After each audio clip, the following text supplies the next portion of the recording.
Welcome to AV in the Wild, the podcast that dives deep into the heart of the pro AV industry, out in the field, on the move, and in the moment.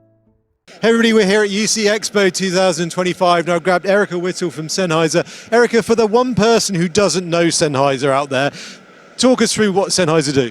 So, as you know, we're an audio manufacturer out of Germany, and we are an organisation that is full of people who are passionate about audio and sound. 80 years, no less. Again, not you, but 80 years. Is it birthday this year or last year, wasn't it? Yeah, so 80th anniversary this year. So, we're continuing to put great microphones into the hands of performers. We're continuing to bring audio into the meeting and learning space environment, and all that great stuff, which is all about really improving communication. Now, we just got off stage from a panel on AI and acoustics. And again, you've just touched there on the different environments, so on stage, meeting rooms. One of the things that was interesting in the conversation that we just had was around AI and getting it to do things like the room checks and do that kind of room best practices, I guess, for setting up. But then you picked up on the fact that you really need to kind of check its answers and check it back and humanize it. Again, talk about that. Yeah, and I think that human element is a really key thing. I think AI is great, and I think we absolutely should embrace it. I think we're going to see some really nice developments which are going to simplify the whole process for setting up and calibrating audio and audiovisual in room spaces. So, let's lean into that. Let's let AI do some of the hard work, some of the processing. But, we have to remember at the end of the day, the audio is very much an experiential thing. So we need to then take all of the advantages that AI gives us in accelerating and simplifying process. But then, as the integrator, as the consultant, this is where we add our value. We're like, what does that feel like? An audio signal that's stripped to bare doesn't feel good, does it? So fatiguing. Exactly. So, let's lean into all the really good stuff. But remember, AI can't feel, AI can't experience. That's our job. It's the classic 80-20 rule, isn't it? Again, if it does that 80% of friction and the donkey work and the leg work for us, and then we can come in and do that 20%, I guess that's the real thing around that. Absolutely. Now, as the conversation goes on, I know you're really passionate about the AVIXA Women's Council. Again, there are lots of councils out there, and there's communities are kind of springing up to continue this conversation. Just talk everyone through there again, because I really want to pull out the women in AV stuff. Talk us through, and again, what organisations are doing and what they can do to help women in the tech world. Yeah, it's obviously a big topic, isn't it? But it's something where we have started to see some progress over. I've been in the industry for 25 years, and it's good to see. I'm not the only. I did my first panel today, but I'm not the only woman who's doing it. There's many more women out there sharing their views, sharing their expertise, and I think organisations need to encourage and embrace that. The AVIXA Women's Council, I'm a member of the UK Council, is a really great organisation, and we're trying to educate, we're trying to help people build networks. Rise AV is another organisation. Sennheiser is a sponsor of that. And again, we've got a couple of challenges. So we've got to bring people in, but also when we bring them in, we've got to help them to stay, and not just stay, really fulfil their potential, and that means opportunities for development. It means opportunities to build those networks. And both of those organisations, the AVIXA Women's Council and Rise AV, are working really hard to do exactly that. And women out there, can they go and would your advice be to go and reach out to Rise and AVIXA? Is that be a good start for them to go to? Absolutely, yeah, definitely. There's LinkedIn pages now for the AVIXA Women's Council, so check us out on there. Reach out to me or find any of the council. We'll happily connect you into our organisation and the different activities that we've got in place. Where can people find out about these amazing Sennheiser microphones? Sennheiser.com. You'll be able to find everything about our latest products and all of the new developments. So I'm here today at UCX in London, talking with Chris Neto from Midwich. It would be really great to get your thoughts on what's happening in the workplace and how people are adopting AI to increase productivity and make their AV work better. Well, one of the things that we can go into with AI is that it is going to be a productivity enhancer. I think the fear is that it's a job stealer. I think people are looking at it wrong. It's an enhancement. It's a tool like everything else, like the microphone you have in my face. It's just a tool. And AI, what AI can really do for folks is, yes, it's going to cut back on a lot of repetitive, meaningless fillers. And right now that's time suck, right?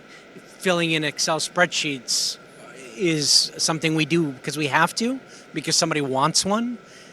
But if AI can help make that happen, I think that's what people are looking for AI. Let's get down to the very simple brass tacks of it. They want AI to help them to do their job. Not everybody can have an assistant, right? I wish I had one. But having a digital AI assistant can make life easy. From a day-to-day task in the world of work, from scheduling meetings to unscheduling meetings because you are technically not able to be in two places at once. You don't have to think anymore. AI can think for you. Interacting with your schedule is one thing. I travel a lot. I can't wait for AI to take over my travel schedule and understand that I need, an hour to get from one place to the next because that's the distance without me having to think, well, if I need to be at the airport tomorrow, how long do I have to leave and can it calculate traffic? AI can do that for me. It can say you better leave for Heathrow 2 hours before just because traffic appears to be this. So in the workforce conversation, many people start going down the lines of like, can AI help with my CRM? Yes, your customer data would be great because one of the things that we don't do very well, and as an AV industry, we have the ability to capture data. We can tell you that a room was used, room usage, how many times it was used, how many button presses it took to get to the page, all this cool stuff, but we never employed data scientists to kind of break that stuff down. So we had mountains of data and nobody knew what to do with it, but we knew how to capture it. Now with AI, we can basically take all that data, spit it into the processing, and come out and say, you know what? You do need more video conference rooms. Because days of old was checking out what your MCU did, like how many calls were placed on our bridge. Yeah, those things now can be handled by Zoom and by Microsoft. But where are those numbers? Some people don't know where to go look for those things. And now AI can kind of put that together and then cross-correlate that against the room's, lights being turned on in a room, being turned off, buttons being pressed on a touch panel or on a wall panel. How many times is that room schedule actually touched, used as a check-in? Maybe that's going to be the deciding factor if you need room scheduling outside the room going forward. Maybe AI is that thing. You never know. Yeah, that's really insightful. I mean, in your panel discussion just now, we were talking about how AV professionals really need to be working with facilities professionals, especially when it comes to setting up meeting rooms and making sure that the meeting spaces work really, really well for the end users and the people that are working in that space. When it comes to AI, in the conversation we've just been having, it feels like there's definitely a conversation that also needs to be had in terms of not just the acoustics of the room and what AV is going in, but what AI tools you're going to be using in that room as well, and how that all builds into the ecosystem of that meeting room. Yeah, what we can look forward to in a very simple or simplified way is one of the things that we can't deliver in a commercial environment is a personalized experience. AI, the Alexas of the world, things that you have at home that make it very nice. You can walk in, it's your house, Samantha settings, and it could be bright lights and the curtains go up because you want natural light, right? And maybe it knows that, you like to start turning things down at 5 o'clock, right? And it knows that it's December, so it's going to be, darker sooner.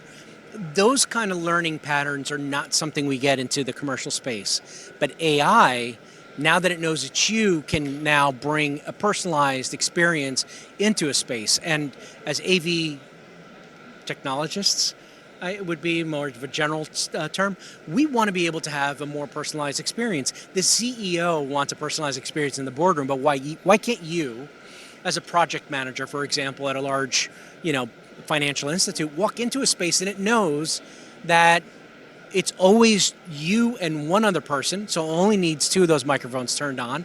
You don't need a very bright light because it gives you headaches and you want it more dim, so it remembers your settings. And it's not that it's necessarily AI, but AI can cross-check and make sure that it is you, that it is the right date, the right time. Oh, this is your Tuesday meeting. Do you want me to take notes automatically?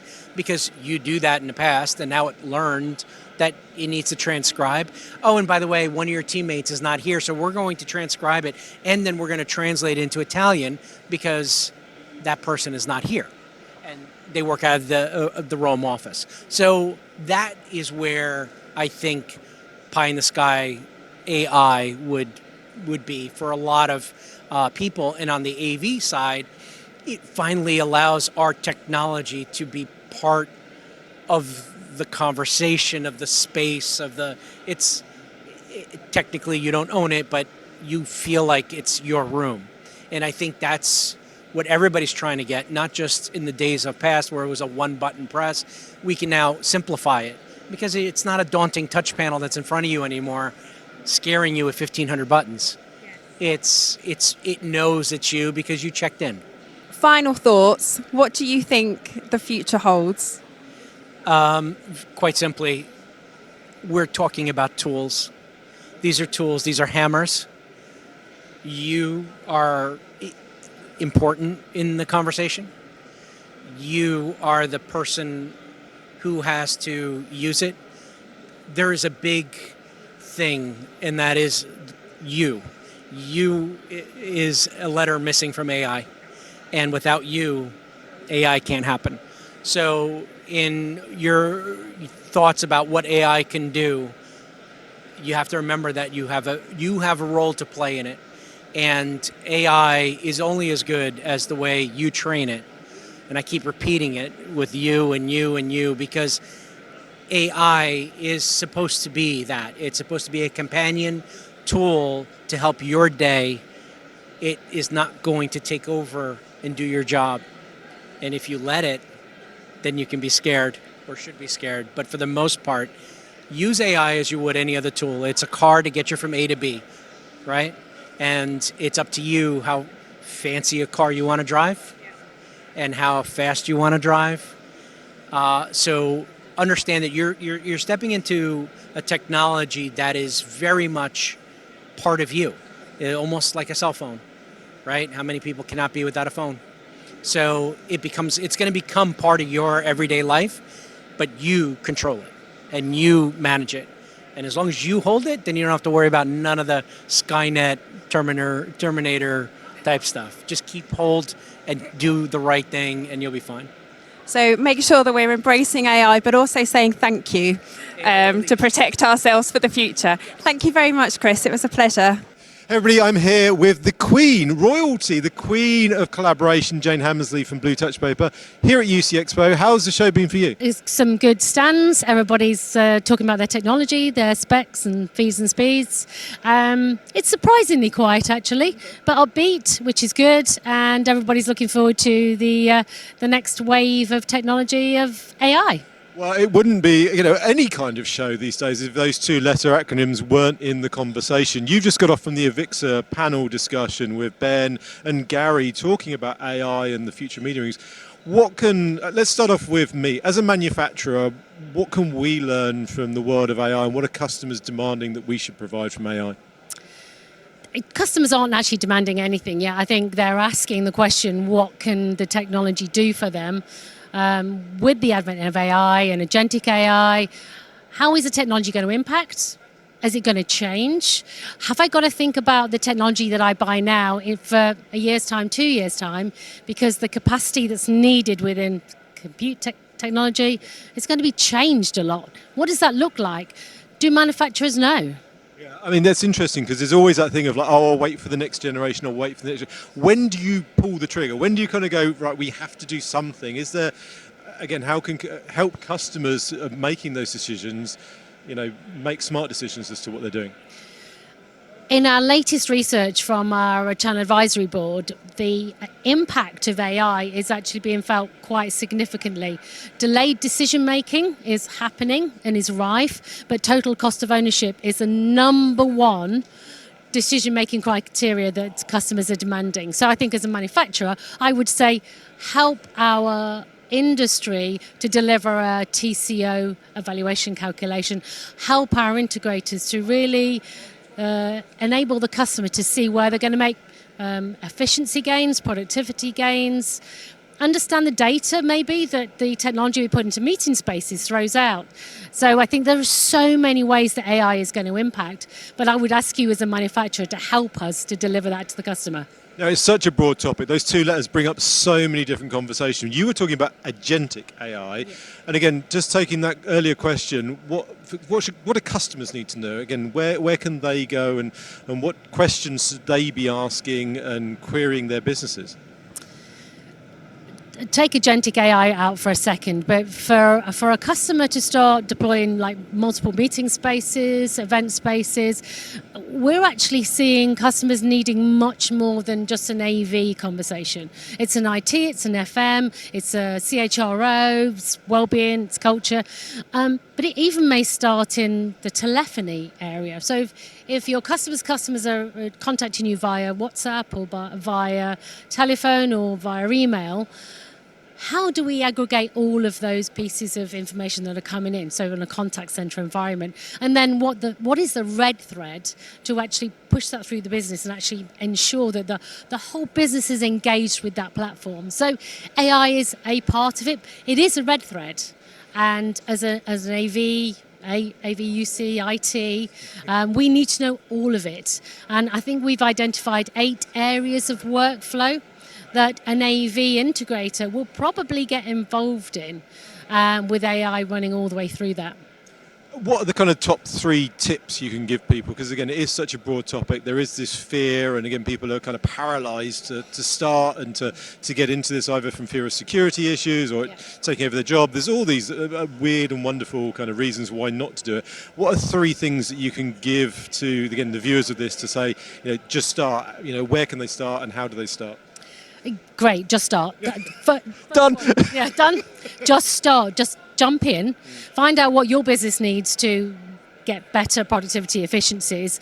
Understand those gains and then deliver that back into your customer. Hey, this is what we did. This is where we found it to be more productive, whether it's a help in marketing, a help in sales, a help in customer engagement, and then help their customers to understand where their efficiencies can be gained. Also start to understand how the technology that we deliver is going to impact in the medium and long term, because we don't know what we don't know right now. So actually helping the customer. Unknown unknowns. Asking the customer what is it they want to achieve, and then going, you know what, let's work this out together. What does good look like? Nobody's really got the answers right now. But if you're actually there asking the customers the questions and helping the customer create the solution, then you'll probably have a customer for life. Now, where can people find out more about Blue Touch Paper? www.bluetouchpaper.tech. That's the website, or I'm on LinkedIn, Jane Hammersley, and I'd love to talk to anybody that's interested. Yeah, you're doing an amazing job to educate the market. Again, it's a great session to just sat through with you and Gary. And again, there's some real interesting talking points around, again, just as you said, just start, have the conversation, be brave, and then go and look at how this can embrace your workflows. I think the other interesting thing is around, again, being more competitive, because if you're not doing this, your competitors will be, no matter whatever industry you're in, and you need to actually look at it and take the jump. I would say it's probably not the competitors you think you've got today as well. They're competitors from other markets, and we certainly know that things like corporate broadcast is actually an area that wants to get more involved in standard AV, traditional AV, because it's an adjacent industry. And IT, UC, these are all industries that are all merging, and we want to be leading that charge and not falling behind. So definitely jump in. Everybody, here at UCX, I've grabbed Ed from QSC to talk about the show and all the great updates from QSC. Ed, how is the show for you? Yeah, it's been really good this year. It's busy. I've been actually wandering around doing a lot of the tech talks, which has been fantastic to listen to kind of what's going on, and having a good wander around the booths to see some of our ex-colleagues, friends in the industry. But it's a good show. It is a great networking event, isn't it? And I think one of the things is yes, it is a trade show. Yes, there are booths, but the talking. We're in one of the breakout areas here. There's a lot of great talks going on. Ilya's here from Microsoft doing loads of stuff around Copilot and Teams. But the networking and again meeting up with people is one of the real big strengths, I think, for UCX and DTX. Yeah, absolutely. I think that's the most important thing. It's quite easy as a manufacturer just to get lost in your own world. So actually just to raise your head above that and go and see what else everybody else is talking about is really, really important to how we kind of maneuver ourselves in this industry. Now, talking about, you guys have got another Activate. We talked to one at Peerless at Lord's last time, but you got another one. Got my invite, thanks very much. Talk about Activate and talk about what QSys are doing out there in the market. So it's getting constantly updating and constantly pushing the bar. Yeah, it's kind of hard to believe. It was only just it was back in May, wasn't it, at the Peerless event? But that was our biggest product launch, and we've got another one. So we have a pretty extensive roadmap journey ahead of us. It's a really exciting time, pushing the boundaries of those larger spaces with Vision Suite. This is more about sort of data, so introducing more analytics from meeting spaces using our Reflect platform. As well as some additional cameras that we're going to bring out to market. This has been a response to customer surveys around, pushing the spaces into larger territories, sort of auditorium type spaces, and having a better quality camera in those sorts of scenarios. So, yeah. Now, I'm excited, obviously, joining Logitech, and when I went through the Alliance partner list, seeing QSys there, you guys dominate and do an amazing job in the larger spaces. But what is the relationship with Logi? For people tuning into this, why Logitech and QSys? What is the story? And again, how can they engage with both companies? Yeah, fair question.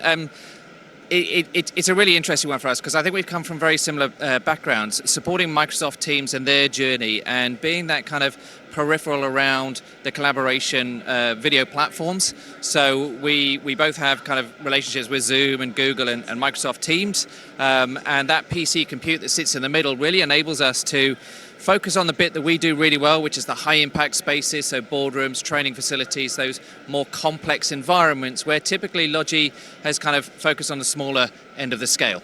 So we do complement each other really well. So we work with similar partners, similar customers. So yeah, I think it's a really good relationship that we have between us. I really appreciate the partnership, and I'm really looking forward to doing more stuff with you and again growing that alliance. So thank you for that. Where can people find out about Activate and all the great QSC updates? Yeah, absolutely. So on our website, it's 3 hours time. The Activate, there's a couple of... Depending on when you're watching this, so this is when it's going out. Fair comment. We will post-Activate. We will have some videos, snippets on demand. Absolutely. But yeah, do get a chance. If you get a chance later today, log in and watch it. It's an hour long. It'll be great, an update. Thank you so much. Thanks for tuning in. Loads of updates from us here at UCX Expo, and we'll catch you on the next one.